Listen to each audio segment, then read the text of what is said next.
हम मानते हैं कि मातृ देवो भवा पितृ देवो भवा। जो माता पिता हैं ये हमारे गुरु हैं, पर जो माता पिता रूपी गुरु हैं ये हमें सिर्फ पेट भरने की शिक्षा प्रदान करते हैं, लेकिन एक हमारे जीवन में सद्गुरु होना परमावश्यक है जो हमें भगवान से मिलाने की कोशिश करे।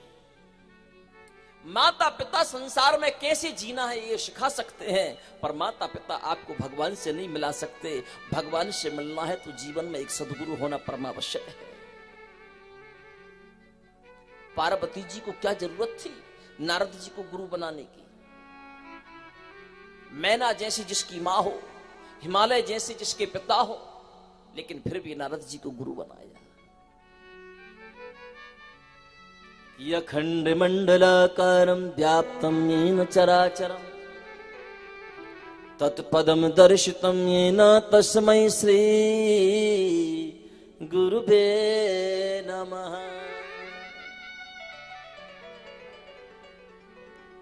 जिसके जीवन में नहीं है गुरु उसका जीवन कभी नहीं हो सकता शुरू। गुरु किसे कहते हैं? गा कहते हैं अंधकार को, रू कहते हैं प्रकाश को। जो हमें संसार रूपी अंधकार से ईश्वरीय शक्ति रूपी प्रकाश की ओर ले जाए वो हमारे जीवन का सद्गुरु है। और जो ईश्वरीय शक्ति से हमें दूर करके जो संसार में धकेल दे वो हमारे जीवन का गुरु नहीं हो सकता, वो हमारे जीवन का शत्रु है।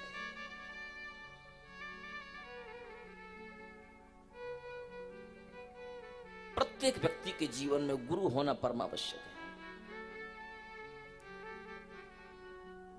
राम ने भी गुरु बनाए, कृष्ण ने भी गुरु बनाए।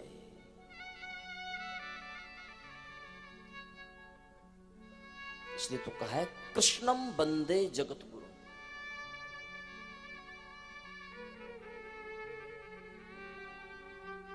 पर स्वार्थी दुनिया हो गई है। क्या करना बाहर के गुरु बना करके? बाहर के गुरु बनाएंगे तो खर्चा होगा, इसलिए बिना गुरु के ठीक है।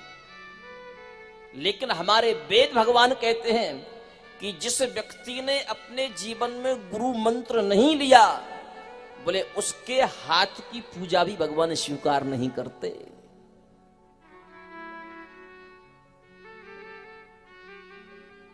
नियत यदि साफ है, नियत साफ है तो एक लोटा जल भी कबूल है। नियत यदि साफ है तो एक लोटा जल भी कबूल है।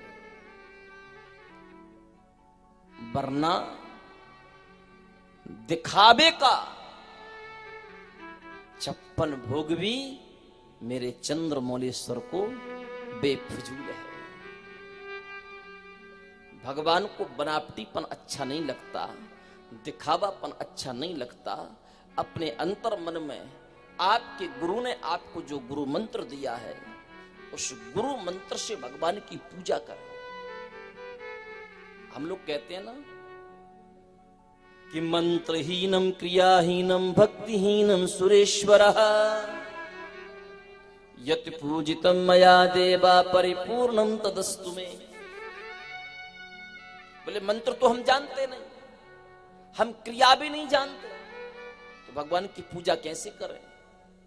तो बोले भगवान की पूजा करने का केवल एक ही मंत्र है, आपका गुरु मंत्र। पुष्प चढ़ाओ तो गुरु मंत्र बोलो, जल चढ़ाओ तो गुरु मंत्र बोलो। भगवान की आरती करो और आरती याद नहीं है, आरती नहीं आती तो गुरु मंत्र बोलो। गुरु मंत्र को आप जितना घिसेंगे गुरु मंत्र उतना प्रभावशाली होगा। गुरु मंत्र प्रचार प्रसार का कोई वास्तविक आख्यान नहीं है। गुरु मंत्र अंतर मन में जपने का, साधना करने का एक प्रतीक है। गुरु मंत्र को आप जितना गुप्त रखेंगे गुरु मंत्र उतना प्रभावशाली होगा। अपना गुरु मंत्र कभी किसी को नहीं बताना चाहिए। गोपनीयम गोपनीयम गोपनीयम प्रयत्नतः, गुरु मंत्र को हमेशा आप गुप्त रखिए और मन ही मन उसका भजन करिए। यह आवश्यक नहीं है कि गुरु मंत्र का भजन करने के लिए आपको एक आसन लगा करके बैठना पड़ेगा। आप चलते फिरते उठते बैठते भी गुरु मंत्र का जप कर सकते हो।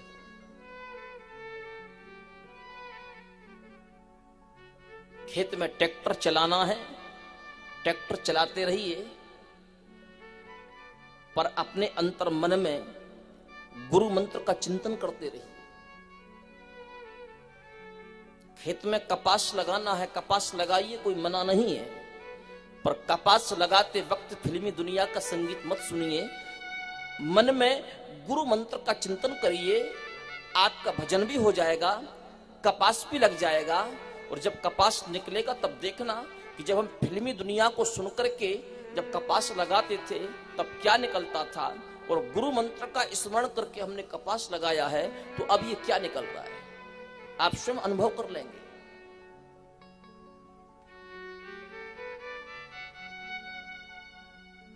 काम भी करो, भजन भी करो। माताएं घर में भोजन बनावे,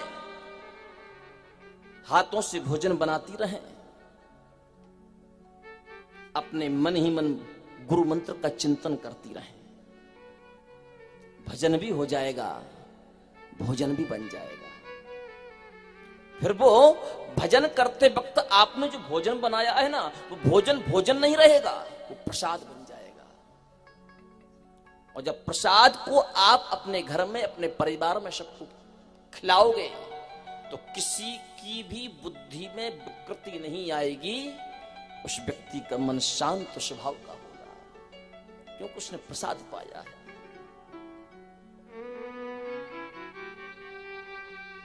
आप यदि भगवान का भजन करना चाहें तो भजन करने के कई रास्ते हैं, और यदि आप भगवान का भजन करना ही नहीं चाहते तो आपके जीवन में कई बहाने हैं। अब उन बहानों से आप कैसे बचोगे? ये जो संसार है ना, ये रेल की तरह है। ये जो संसार है ना, ये ट्रेन की तरह है। जैसे कि एक जंक्शन से जब ट्रेन छूटती है उसके कई स्टॉपेज होते हैं, कई यात्री चढ़ते हैं तो कई यात्री उतरते हैं। नाना प्रकार की समस्याओं का यात्रा में हमको सामना करना पड़ता है। उसी प्रकार हमारा ये जीवन है, जो जीवन की यात्रा है, ये ट्रेन की तरह है। उसमें कभी आपको सुख भी आएगा तो कभी दुख भी आएगा।